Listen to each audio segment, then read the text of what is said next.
July August অভ্যুত্থানে মানবতা বিরোধী অপরাধের অভিযোগে আন্তর্জাতিক অপরাধ ট্রাইব্যুনালে চলছে গণহত্যা মামলার বিচারিক কার্যক্রম রোববার, যেখানে গ্রেপ্তারি পরোয়ানা জারি করা হয় বাংলাদেশের ক্ষমতাচ্যুত প্রধানমন্ত্রী শেখ হাসিনার বিরুদ্ধে। দেশের ইতিহাসে প্রথমবারের মতো সরাসরি সম্প্রচারে গোটা বিশ্ব দেখে সেই দৃশ্য। পরোয়ানা জারির পর এখন প্রশ্ন হল, আদৌ কি গ্রেপ্তার করা সম্ভব হবে পলাতক শেখ হাসিনাকে? এর উত্তর জানতে হলে তাকাতে হবে প্রতিবেশী ভারতের দিকে। ৫ আগস্ট ছাত্র জনতার নজিরবিহীন আন্দোলনের মুখে পদত্যাগ করে দেশ ছাড়েন শেখ হাসিনা। আশ্রয় নেন বন্ধু দেশ ভারতে। তখন থেকেই দিল্লির নিরাপদ আশ্রয়ে রয়েছেন আওয়ামী লীগ সভানেত্রী। দেশে যখন তার বিরুদ্ধে জারি হয়েছে একাধিক গ্রেপ্তারি পরোয়ানা, খুব স্বাভাবিকভাবেই তখন প্রশ্ন উঠছে, শেখ হাসিনাকে কি ফেরত দেবে মোদী সরকার? ২০১৩ সালে বাংলাদেশ ভারতের মধ্যে স্বাক্ষরিত হয় প্রত্যর্পণ চুক্তি। দেশের পলাতক আসামিদের দ্রুত এবং সহজে বিনিময়ের জন্য চুক্তিটিতে আবদ্ধ হয় ঢাকা দিল্লি। আর এই আইনের আওতায় হাসিনাকে বিচারের সম্মুখীন করতে চায় অন্তর্বর্তী সরকার। চুক্তি অনুযায়ী যারা প্রত্যর্পণযোগ্য অপরাধ করেছেন, অর্থাৎ ন্যূনতম ১ বছরের কারাদণ্ডে দণ্ডিত হয়েছেন, শুধুমাত্র তাদেরই প্রত্যর্পণ করতে পারবে বাংলাদেশ ভারত।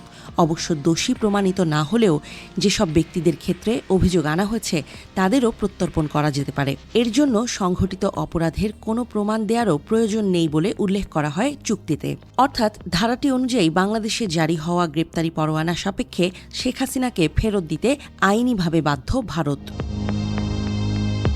তবে কিছু আইনি জটিলতাও রয়েছে।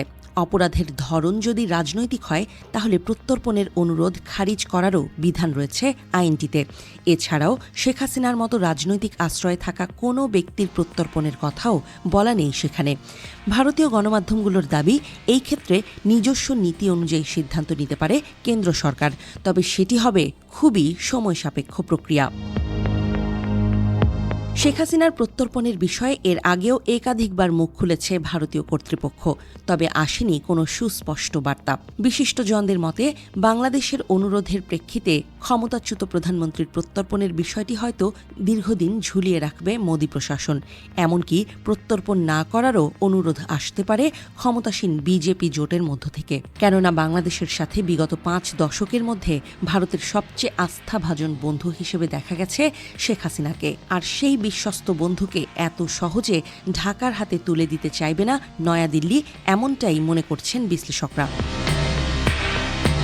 অবশ্য এর আগেই ভারত ছেড়ে শেখ হাসিনা যদি তৃতীয় কোনো দেশে আশ্রয় নেন, তাহলে বদলে যেতে পারে প্রেক্ষাপট। তাহলে হয়তো প্রত্যর্পণ বিষয়ে আর কোনো প্রশ্ন উঠবে না, বিড়ম্বনার মুখেও পড়তে হবে না ভারতকে।